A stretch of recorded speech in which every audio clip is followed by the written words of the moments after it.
Guess who's back? He's no longer hungover.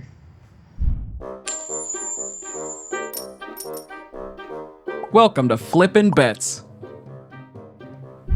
This week, we're flipping our 4-quarter competitors for every game in the NFL Week 3 slate. We're tracking stats for each competitor to see who comes out on top this season to enter the Flippin' Hall of Fame. Acadia was running away with the competition at the end of Week 2. Can they keep up their legendary run in Week 3? Stick around to find out.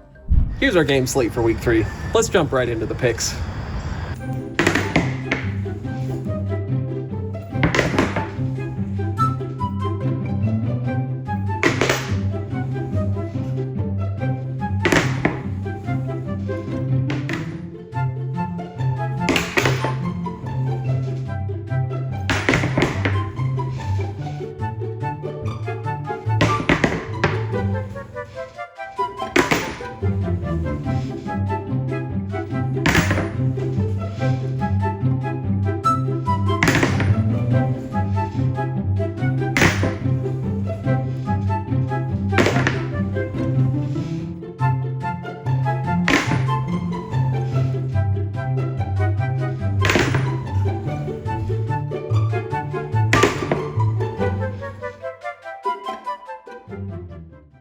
And those are the flips.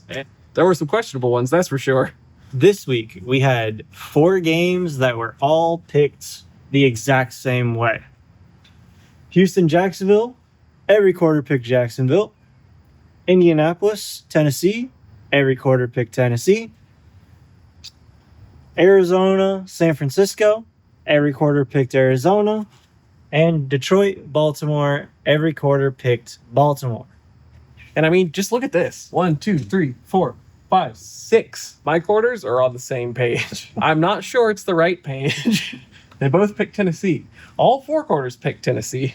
You know, we had a lot of Indiana Jones truthers last week. I don't know what happened. So out of the 5 highest odds teams this week, my quarters have picked 4 of them. Acadia picked Miami, which, hey man, divisional game. Squish the fish. I'm wearing the wrong jersey, but you know what's up. Both Acadia and Babs picked Cleveland. Yeah, they're going up against Green Bay. One of the top teams in NFC now. I'm not going to lie. Acadia did well last week, and it'll be questionable this week. I hope it's not by the end of the week, but we'll see. There was a lot of smack coming from the other side of the board last week, and all I'm saying is, it's looking like the tides are going to turn. Dear Lord, I do not ask for much. Please let the quarters be right, and the Giants beat the pants off the Chiefs. Della doesn't know what they're talking about. So yeah, 3 of our quarters picked the Giants over the Chiefs. It would be awesome for the quarters to call out the Chiefs' downfall, but I don't think we're getting vintage Russ anytime soon. Welcome to the Week 3 results. Once again, silly Acadia has paid the price for not believing in the Bills. This week, we had 4 games where the quarters had unanimous picks. Jacksonville was the only one that actually hit. Tennessee lost, Arizona lost, and Baltimore lost. Tough luck for those picks. You have so much marker on your hands. So, it's Tuesday now. I seem to remember making a lot of fun of his quarters for picking Cleveland here. I think I really paid the price for that this week. Yeah, you did. Something you also paid the price for was getting on your knees and begging the football gods for this game to go to the Giants. Let's see what Week 3 cooked for us.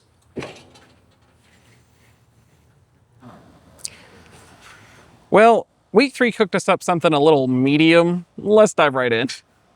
Let's start with crossing the Delaware. So it went 9-7 this week, which isn't bad, but it's 500 on the season, 24-24. And it's pretty much a coin flip if you ask me. So it's won $1.88 this week, which is pretty good. A lot better than last week. And it's $3.95 up on the season. So pretty good. And we added this new column here called winning weeks. Basically, this is just the amount of weeks that has come in first place. So crossing the Delaware has come in first place once. And their favorite team's still the Rams. They just can't quit them. Next, on to Burp. They went 500 this week, 8-8. Their overall win-loss on the season is 26-22. Not too bad. This week, even though they went 500, they earned $1.15. Can't complain about that. And they're up slightly over $5 on the season. Doing great, honestly. And somehow, Burp is the odd man out, coming in first place 0 times so far. But they have a great taste in their favorite team, being Indy. This week, Acadia kind of didn't do what they normally do. They finished 7-9, going negative for the first time. Their overall is great though, going 29-19. They're the only team over 600 so far this season. However, this week their earnings were a little less than normal, only $1.16 this week, which doesn't feel bad overall, but you know, based on their last 2 weeks, they're slowing down here. Now, if you go to their overall winnings, $7.67, they have more than $2.50 over Burp, which is the second one. So I would say they're doing good enough to stay in the lead overall. And of course, they smashed last week. So they're definitely going to take that win. And the Chargers. I mean, they bet on the Chargers again. They won again.